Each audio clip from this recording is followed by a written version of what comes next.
Баршаңызға сәлем достар, сіздермен бірге мен Аружан. Бүгінгі видеода сіздерге осындай керемет дәмді меренга рулетінің жасалу тәсілімен бөлісетін боламын. Ендеше видеоны соңына дейін қараңыздар. Алдымен бізге осындай екі ыдыс қажет болады. Ыдыстарымыз міндетті түрде таза әрі құрғақ болуы тиіс. Және достар, айта кетейін, егер де біздердің ақ уызымызға кішкене ғана сары уызымыз тиіп кетсе, немесе су тиіп кетсе, онда біздің меренгамыз араласпайды және меренгамыз дұрыс шықпайтын болады. Сондықтан барлығын ақырындап, абайлап жасауымыз керек. Біздің ыдысымыз және венчигіміз барлығы тап-таза құп-құрғақ болуы тиіс. Тағы да бір рет салфеткамен осылай сүртіп шықсаңыздар болады. Ыдысымызға ақ уызымызды құйып, оған шым-шым тұзымызды саламыз және аз жылдамдықта араластырып бастаймыз.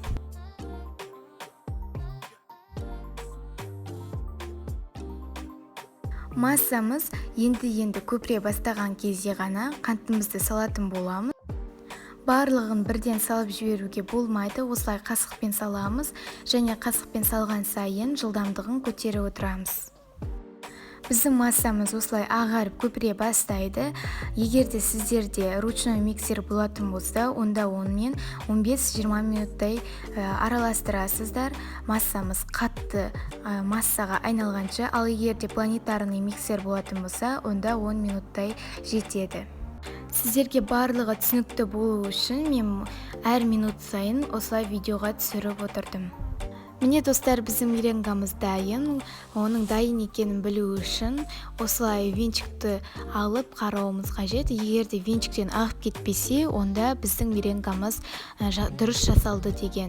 Ал егер де сіздерде өз формасын ұстамай осылай табағымызды аударған кезде ағып кетсе, онда сіздер бір нәрседен қате жібердіңіздер. Дәл осы уақытта біздер духовкамызды 160 градуста, конвекция болса конвекцияға, конвекция болмаса жай режимге қойып, қыздырып қоюларымыз қажет.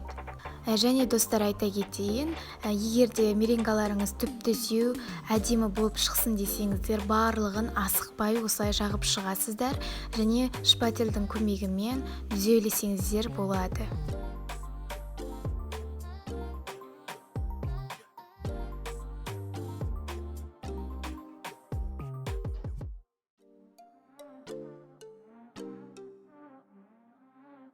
Біздің рулетіміз дайын. Енді осы рулетімізді міндетті түрде қызып тұрған пеште 160 градуста 30-45 минуттай пісіріп аламыз.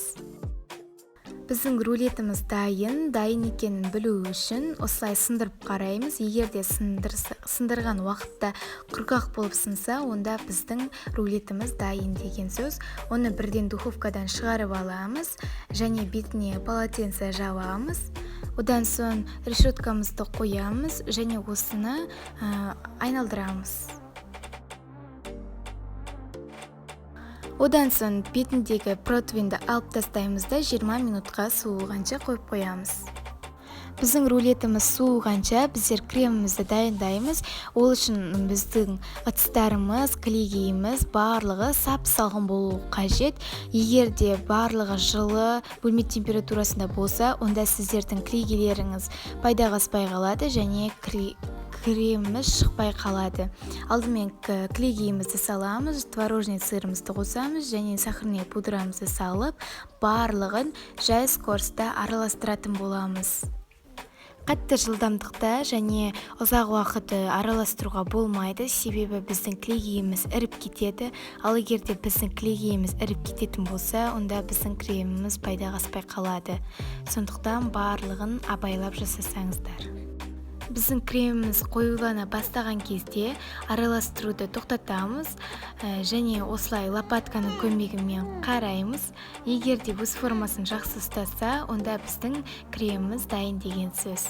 20 минуттан соң толықтай суыған рулетімізден пергамент қағазын шешіп аламыз. Егер де сіздер бірден шешіп алатын болсаңыздар, рулет сынып кетеді, сондықтан толықтай суытып барып аласыздар пергамент қағазын.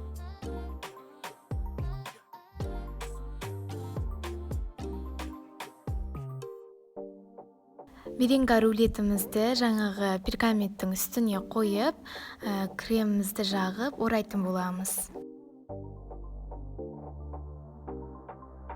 Мен рулетке 300 грамм крем жақтым, қалған 100 граммын бетіне украшение үшін алып қойдым. Егерде сіздер бетіне украшение жасағыларыңыз келмесе, онда барлық кремін толықтай жағып тастасаңыздар болады. Ортасына клубника, малина салсаңыздар болады. Айта кетейін, ортасына қатырылған жемістерді салуға болмайды, себебі оның суы еріп, рулетіміз суланып кетеді. Рулетімізді пергаменттің көмегімен ораймыз. Қолмен орамаңыздар, себебі қолмен орасаңыздар сындырып аласыздар. Бірден айта кетейін, бұл рулет бірден жасалғаннан шыға қоймайды. Ол үшін көптеген практика қажет, қолдарыңызды үйретсеңіз. Бұл рулетті мен 4-5 рет жасадым, әртүрлі рецептілерді қолданып. Маған ең қатты ұнаған рецепті осы болды, сондықтан осы рецептімен қорықпай жасай берсеңіздер болады. Барлығын видеода айтқандай жасасаңыздар, сіздердің рулеттеріңіз керемет болып шығады.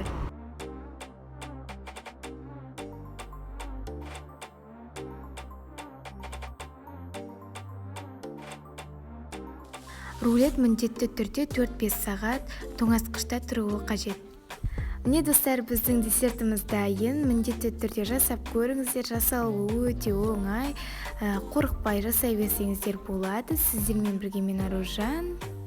Видео ұнаса менің арнама тіркеліңіздер, және менің осы видеома лайк басыңыздар. Менің Instagram парақшама да, YouTube арнама да тіркелуді ұмытпаңыздар. Сау болыңыздар.